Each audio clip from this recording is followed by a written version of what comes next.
अस्सलाम वालेकुम दोस्तों, आज ऐसा मौजूद हूँ बेनज़ीर ब्रिज के उत्ते तुहाडे सामने असा जिमें इतना पहुँचे से HK TV 70 की कवरेज वास्ते जिमें असा इतना पुजे से मौसम खुशगवार थी कि हल्के हल्के बारिश थी पी बादल आ गए अल्लाह से थी अब्र रहमत भी बसती पी इतना ढेर सारे दोस्त मौजूद हैं। अच्छी खासी ब्रिज के उत्ते रौनक है। ये तुहाडे सामने जो है भाई पकौड़े बरेदा बैठे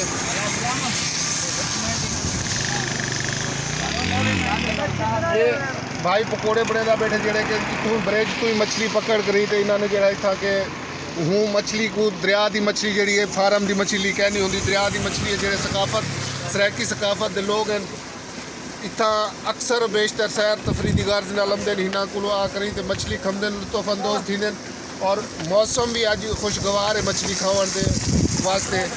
बाकी तुसा साडा जो HK TV 70 जरा को सब्सक्राइब करे सो ज़्यादा तो ज़्यादा ताकि बेहतरीन किस्म की वीडियोस तुसा कने पहुँच सकें।